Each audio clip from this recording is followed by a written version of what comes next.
So we are going to be discussing a rather complex subject today, which is React concurrency. React concurrency is basically... React concurrency is the concurrent model that was introduced to us in React 18. However, throughout this session, we are going to learn that the fundamentals for the developments of React 18 have been laid down all the way back to React 16.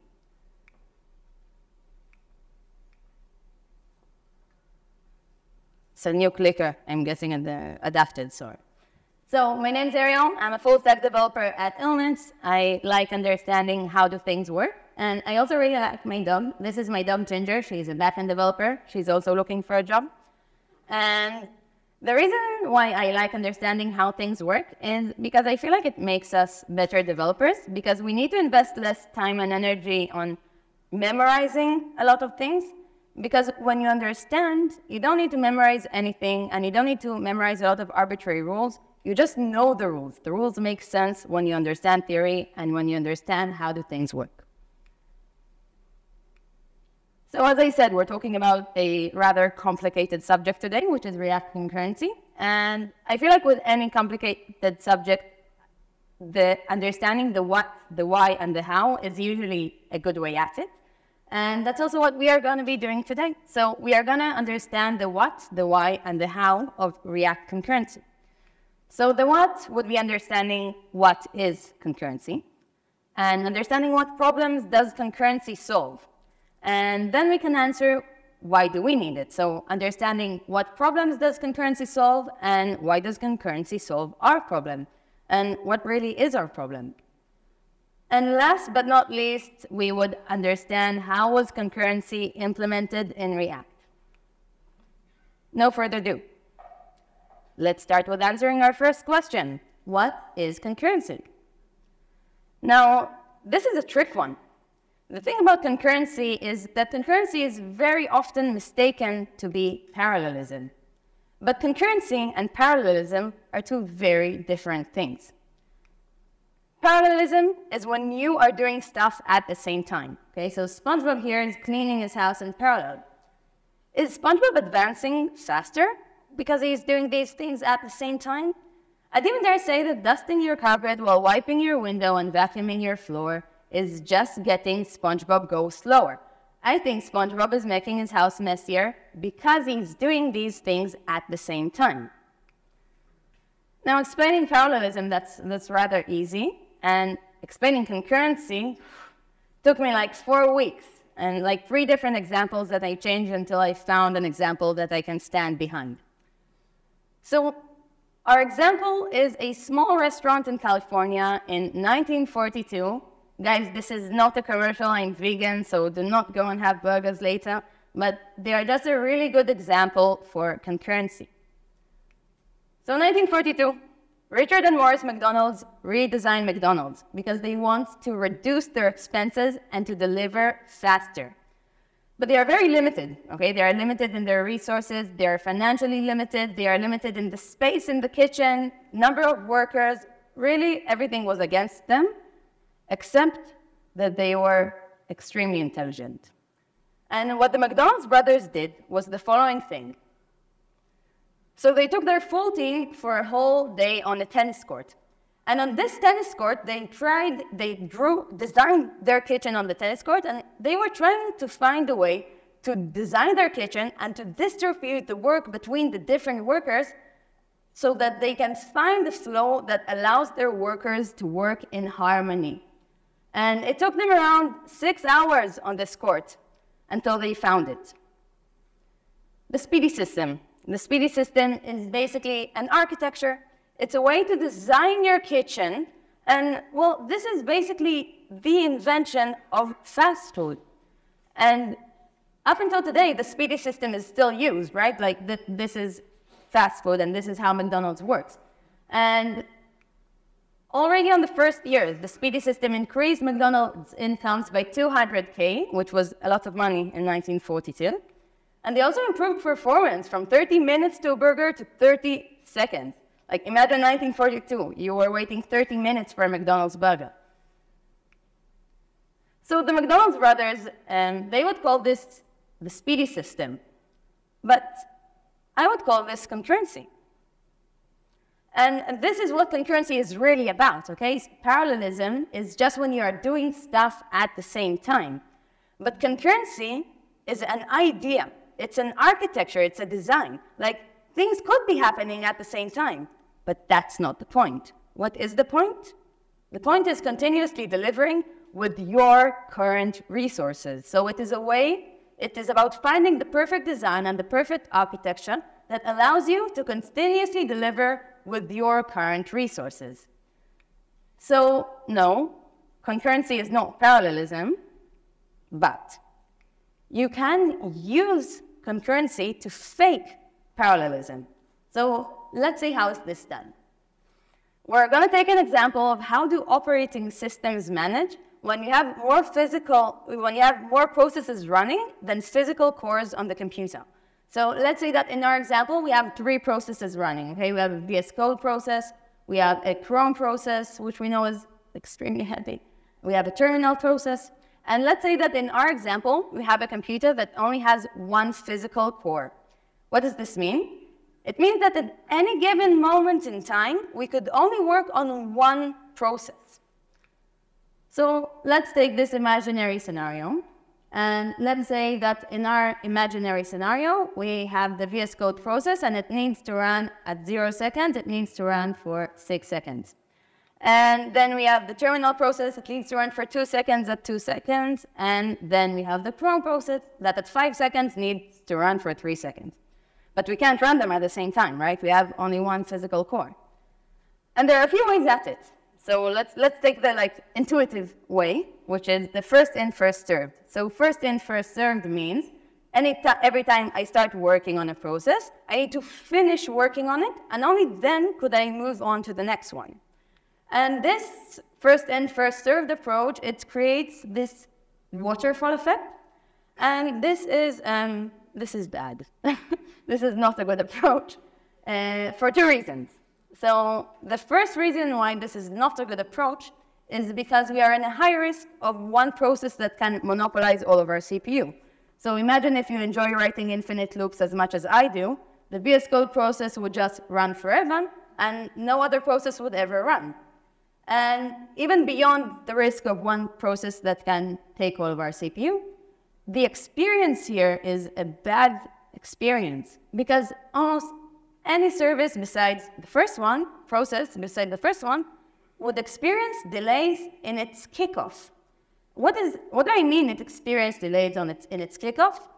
In simple words, the user clicks something and nothing happens. Okay? This means that the system seems not responsive. And responsiveness is the most important thing in user experience, and we're going to be discussing the responsiveness quite a lot today. So operating systems don't use the first in, first served approach. What do they use? They use concurrency. Specifically speaking, they use a concurrent algorithm called round-robin scheduling. So maybe some people here studied computer science, and this makes sense for them. For those who don't, who haven't, like me, and we're going to explain round-robin scheduling in 2 parts. So we're going to start by explaining what is scheduling. Okay, scheduling is also referred to as time slicing sometimes. What's the idea? The idea is that anytime that we run a process, we would always run it in a certain quantum of time. So let's say that in our case, it is a quantum of 1 second. This means that every time that we run a process, we only run it for 1 second at a time. The second part of this, which is scheduling, so a scheduler is basically a process that its entire reason to exist is to receive tasks as input and to return tasks with their execution time. What does this mean? It means this is an asynchronous model, right? Because you have a task and it's not executed synchronously, right? It is passed on for the scheduler to decide when would the task run. This is an asynchronous model. We understand scheduling, I think. You look, I don't know if you're tired or it's Thursday. So. The second part of this is round robin. Okay, round robin in English is, well, taking turns. From the world of sports, for example, if a game is a round robin, the goal of the game is to allow the participation of as many participants in the game. So taking this back to operating systems, the idea is to allow to as many processes to take part in the game. So how would round robin look like visually? So we run a process, we run it for 1 second. That is our quantum. It ran for 1 second, we don't have any other process. We run it for 1 more second. And this is the interesting part. So now we have 2 processes. We have our VS Code, which we're already running, and we have the terminal process. And what would happen in this case is that we would always prefer to alternate to the other process. So we alternate to the terminal, we alternate back, alternate back. And like this doesn't seem like there's a big trick around it, right? Like it doesn't seem very important. And as a matter of fact, the total time it took us didn't change from the first in, first served approach. And as a matter of fact, with 1 single core, you can never do it faster. But we actually did change a lot. Because what we changed here was the experience. Because now, no process experience delays in its kickoff. So all of the system seems responsive. Like the user doesn't always expect to see everything straight away. He just wants to see the nice little spinning loader so that he knows that his request is being handled. So even if we break our work into smaller loads and we just do a bit to show him, hi, I'm responsive, it means a lot to the user. And as a matter of fact, this is, for simplicity's sake, I took a quantum of 1 second, but in real life, the time quantums are so small that it really, for the human eye, it does seem like these things are happening at the same time. Like imagine the time quantums are tiny and everything happens in like 10 milliseconds, 1, 1, 1. You don't notice it. I think we understand what's concurrency, and we understand what problems does concurrency solve. We understand that concurrency is not parallelism, that concurrency is an architecture. It's a way to organize and distribute my work so that I use the maximum of my resources, and that although concurrency and parallelism are not the same thing, I can fake parallelism with concurrency if I break my work into very small loads. We got this one. That's it, we can go home. I'm just kidding. Second question, so why do we need concurrency? Why do we need React concurrency? I imagine many people in this room are having the same thought. What does any of this have to do with me? Operating systems and McDonald's? I'm just a front-end developer. Let me center my div and go home. And I'm really sorry to be the one to break this to you, but this has everything to do with you. Because browsers. Because when you work on a browser, you're actually facing limitations that are very similar to the limitations that we've seen before. And browser limitation kind of breaks down into these 3.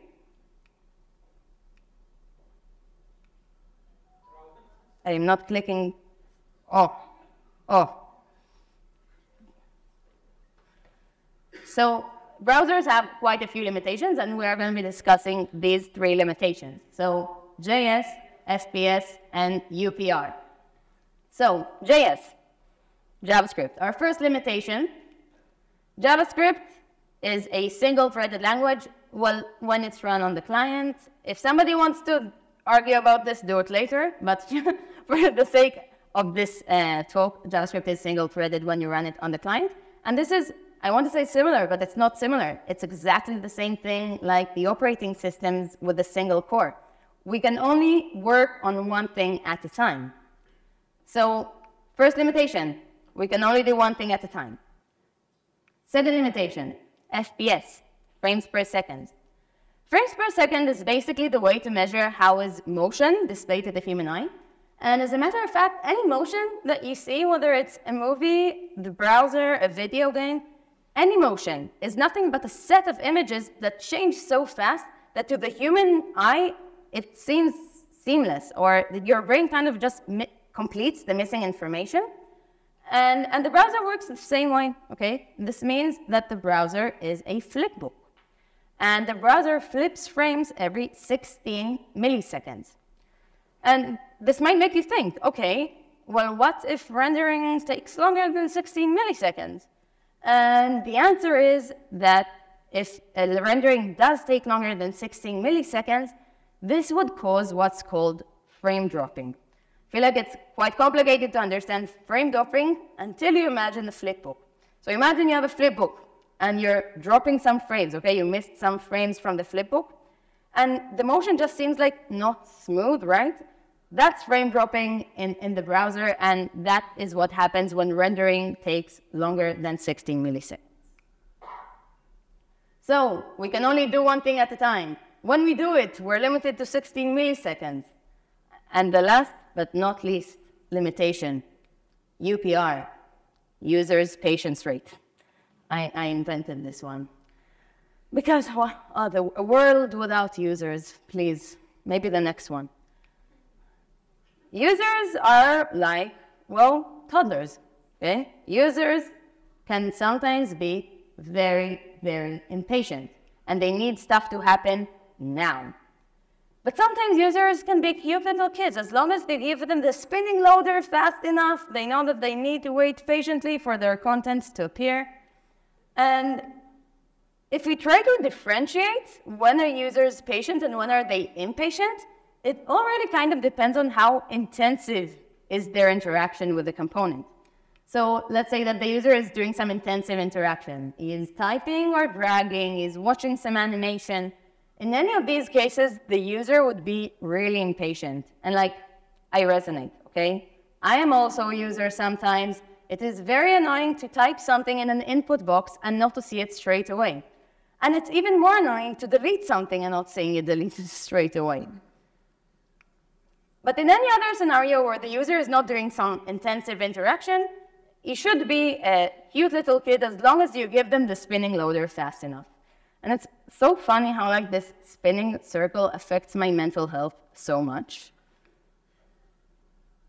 Let's go over it again. Why does our life suck and we need concurrency? Because we can only do one thing at a time. We are limited to 16 milliseconds when we do. And on top of all of that, we're babysitting a party-impatient toddler. So you might be asking yourselves, well, how is React handling all of this? And the answer is that, well, before React 18, it wasn't. And really React 18, but React 17, React 16, all of these have been around fixing this and allowing us to give our users a better experience when we have React applications. So before React 18, the way we would have this input box and the way this would be rendered is as such. So let's imagine this like we have this fast process and the slow process like we've seen before. So at 0 seconds, let's say a user types the letter R, and he expects to see R immediately in the input box. And then he expects to see the set of results for the letter R. And then he types the letter E. He expects to see RE in the input box, and he expects to see the set of results for RE. But I lied, because users don't work like this, do they? Users are toddlers. So your user is probably not going to wait for you to finish rendering your nice little result set, and is going to probably type the next letter before you even finished rendering. And before React 18, if a user types when you are rendering, there is nothing you can do about it. And when this time difference is big, and you can't respond to user interaction, and let's say that you have frame dropping here when the user is typing in an input box, this creates sad users. Oilo. Which creates sad developers, or even worse, unemployed developers. And we don't want this, really. It's an expensive world to live in. We want jobs. So I think we understand why do we need concurrency, because we are facing a lot of limitations that need solution, and we are limited in our browser environment. I think we can start discussing how was it implemented. No, we can't. Before we discuss implementation, we need to make sure we are all on the same page on how do we see React. Because funnily enough, React is, well, it's not reactive. I'll explain myself. we have this React snippet, okay? We have a to-do state, and we have this use effect, and we call set to-do to 3, and we console log to-do. Everybody together, we need to wake up, guys. Everybody together, this console log to-do, what would it console log? Who had the job? You have a job. Good on you. Why? React lovers and haters together all say that this is a bug. I'm going to say today this is a feature. Or maybe not a feature, but a design decision. When you call set to do to 3, you're not updating to do to be 3. What you are doing is scheduling an update. And if we stop expecting React to be reactive, and we start seeing React for what it really is, which is a scheduler. Sorry, guys. This is Gil's fault. React is a scheduler. React is an asynchronous model. State updates do not happen synchronously, but they are rather passed on for React to decide which updates or when would the state updates be executed. So this means that we are not in control, but rather React is in control over when would our state updates happen. And this used to be rather frustrating because, well, I want to be able to tell React, this is more important, like render this, don't render that. And this is the idea behind React 18. It's about being able to be in control. It's about being able to communicate with React, to tell React that some things are more important than others, to tell React that some works can be aborted, to tell React that some works can be split into smaller loads. Now we can start discussing implementation. We're going to start at the top, literally. root.render app. What happens? What happens when we call root.render app? This is a recursive function that creates a tree of React elements. This tree is later on used to update the DOM. And this process is called reconciliation. So it's made out of 2 phases. The first phase is the render phase, in which we calculate the tree of React elements, the state, and the props, and then React reconciles, understands only what needs to be updated to the DOM, and only those changes are committed to the DOM. And the way this used to happen before React 16 was with a reconciler called the stack reconciler. So the stack reconciler worked like this. So every time a state update would happen, we would recalculate the whole tree, stack all of the changes into one single stack to be executed synchronously. And this is kind of the root of our problems, because when you execute the changes synchronously, when the user types something and you are rendering, there is really nothing you can do about it. And React 16 was kind of like the first step in where we are today, but primarily they needed to start with changing the reconciler. And already in React 16, we were introduced to the fiber reconciler. So the idea behind the fiber reconciler is that instead of stacking up all of the changes into one single stack, we would be able to break this stack into a few smaller stacks.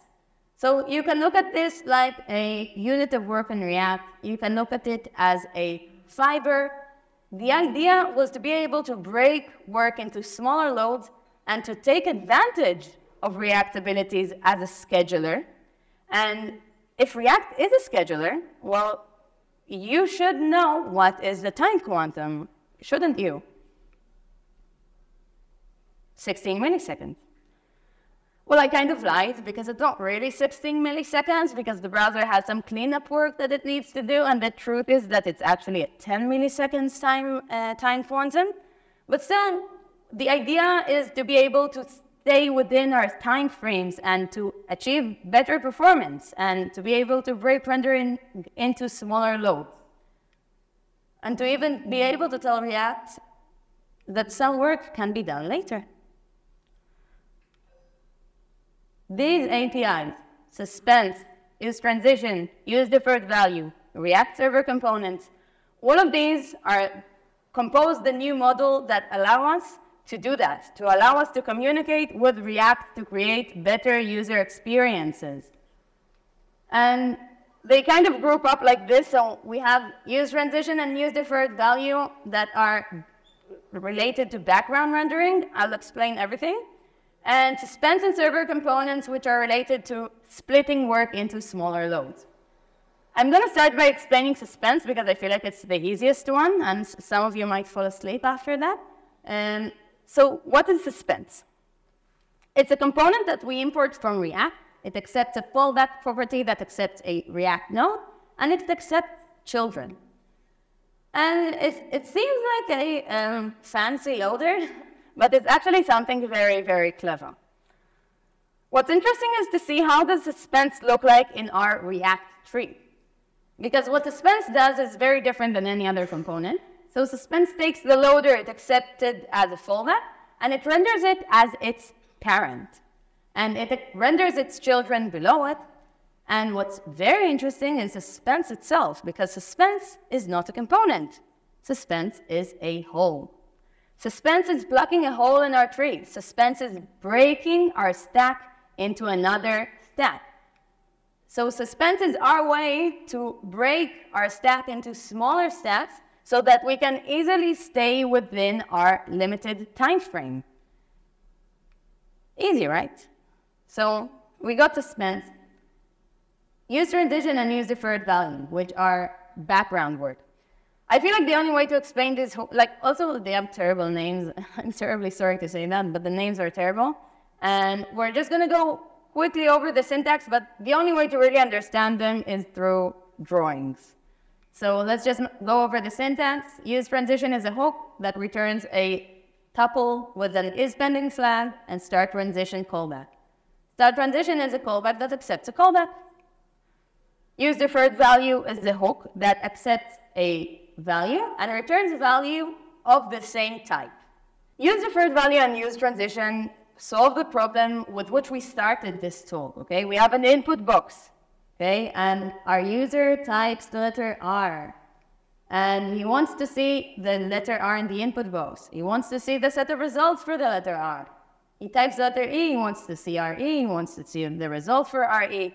And all of our problems happen when rendering takes a long time. And when rendering takes a long time, the way React used to work was that the user types the letter E, nothing happens. The user starts getting upset. He types the letter A, still nothing happens. He gets even more upset.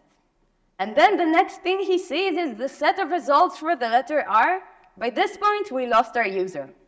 And use transition and use deferred value allow us to do the following thing. They allow us to say that some state updates can happen in the background. They can happen in another place that does not block the user. So let's say that we are rendering this set of results in a transition, which we will soon explain. This is rendered inside a transition. This means that if the user types the letter E, what we can do is abort this rendering and start a new one, and to allow us to stay interactive to the user. So what's very cool about this is like, how does this happen behind the scenes?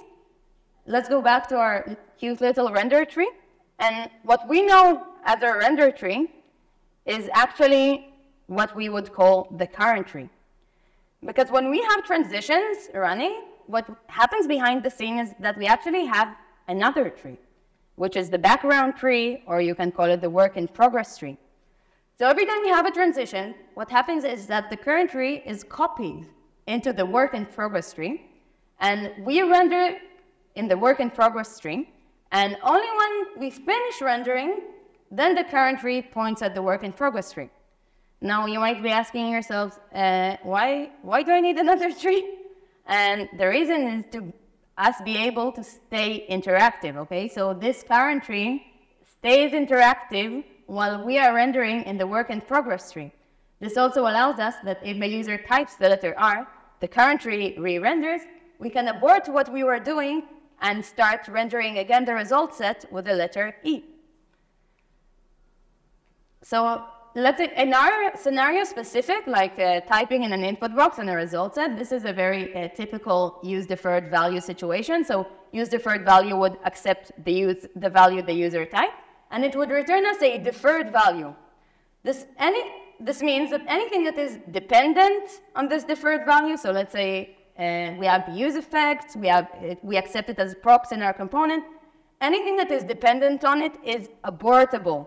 Okay, let's say I have a value that the user typed, I have a result set that I render in according to it, the user changed the value, everything I did is thrown away, aborted.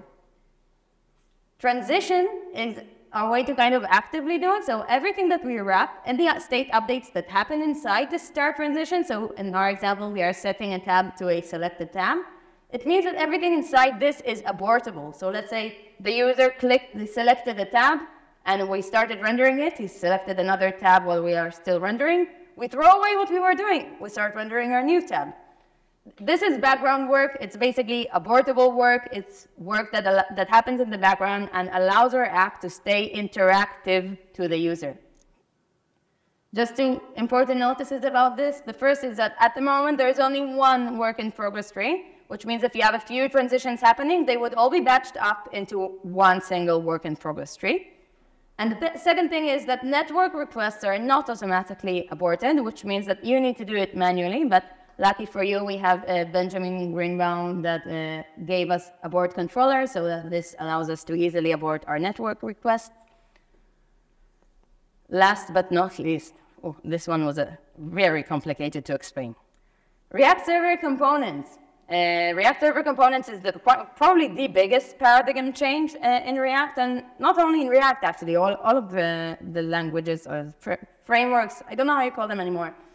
We're all going in this direction of moving stuff from client to the server, okay? This didn't used to be possible because we had different versions between different browsers. Node.js and the browsers used to work in a completely different way. We didn't support ES modules. We didn't support browser APIs. But now we live in a world where you can call word.render app on your Node.js server, and not only nothing will happen to you, it would also work. And that was really the motivation, so moving the work from the client to the server.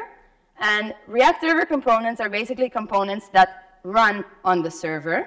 So it can be an async component, we can call the database, we can call the file system, and these components are rendered on the server and streamed to the client. So this means that any component that is not a server component is now called a client component. So client components are marked with the use client directive, and these are components that are rendered only on the client. So you might think like what needs to be a client component? And this is kind of where my problem is with this. I feel like this education, like looking at it as a client-server boundary, is really, really confusing to me. Because then you always need to think, like, okay, server is easy. Of course, if I'm calling the database or if I'm using the file system or queues, of course I do it in a server component. But then I start thinking, okay, so what is a client component? So event listeners, like obviously, if I have a div that needs to be clickable, what does it mean? It means that this div needs to listen to events in the browser. Okay? That means it needs to go through a process called hydration. Hydration is the process in the browser where components are attached to event listeners so that they can be clickable, hoverable, draggable, whatever.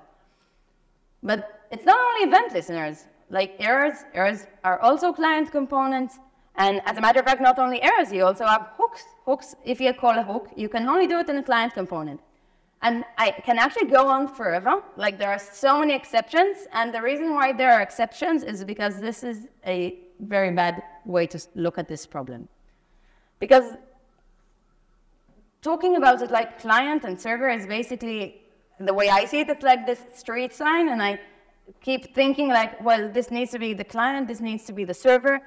And let me show you a better way, okay? So instead of asking where is the boundary between client and server, let's try to understand why is the boundary there.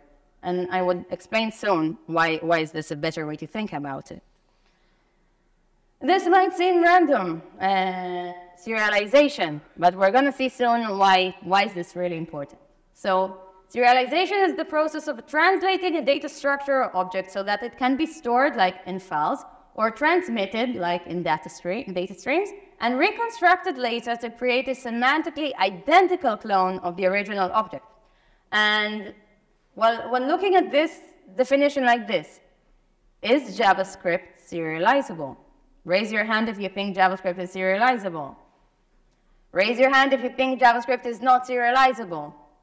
Raise your hand if you're really tired and it's Thursday. Okay, you think JavaScript is not serializable. Why is it not? And it's probably, it's true. Functions and objects. And what's the, yeah, true? Objects. That's okay, but why are functions and objects? Why can functions not objects? Why can't functions be transferred? Why are they not serializable? Okay, I'm gonna help you guys. So kind.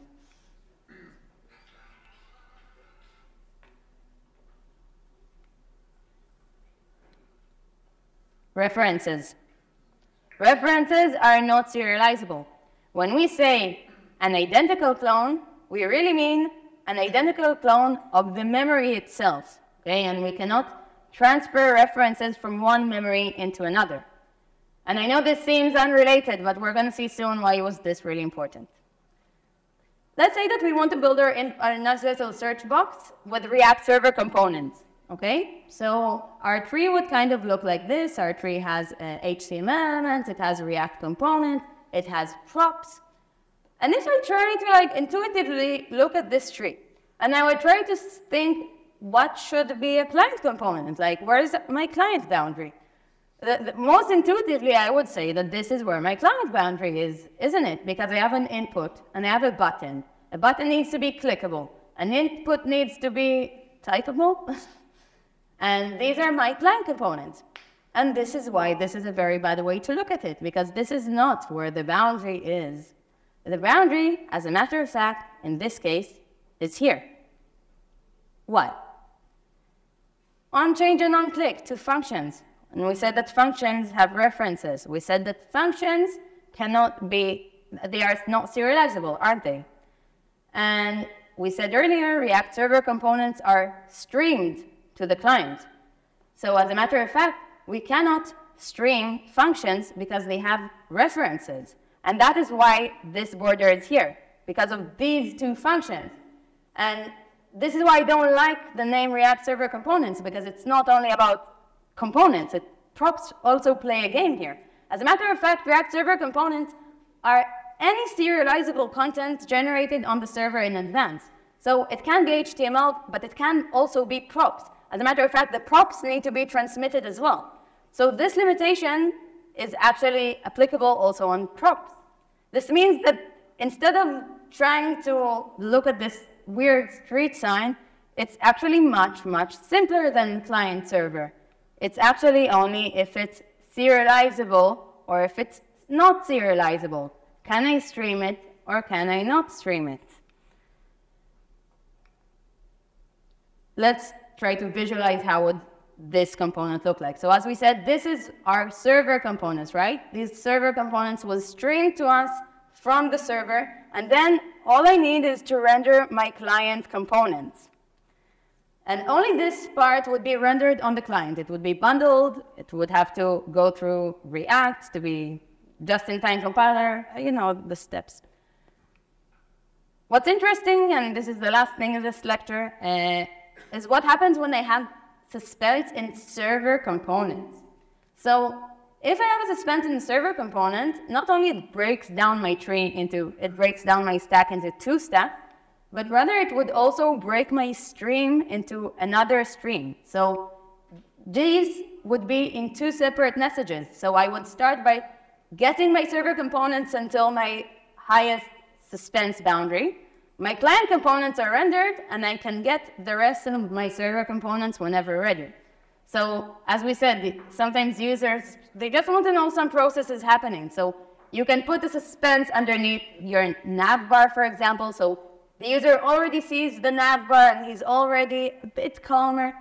And I think that we understood React Server Components. I'm going to allow you to ask questions later, but let's go over everything again. So use transition and use deferred value are hooks that allow us to perform background rendering, so to do state updates that are not blocking to the user and that can be abortable in case something happens.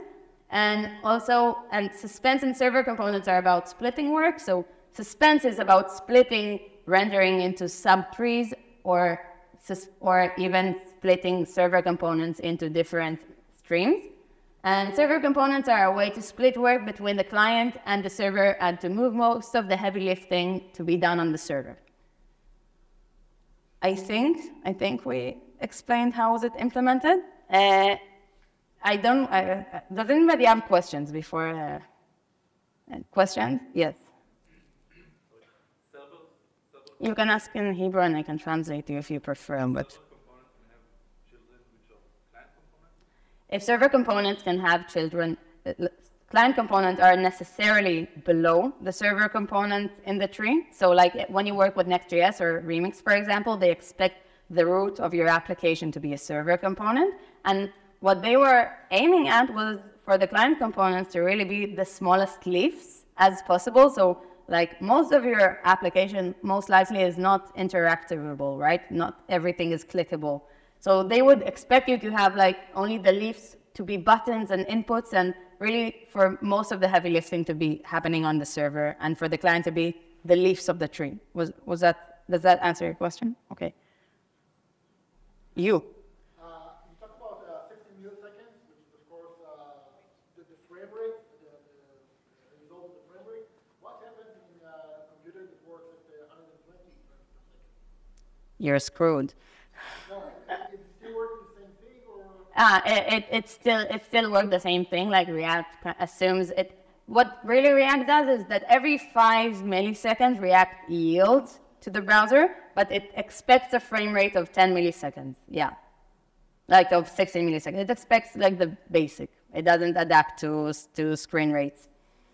Not yet, though. You can open a pull request. And anybody else? Okay. Thank you, guys.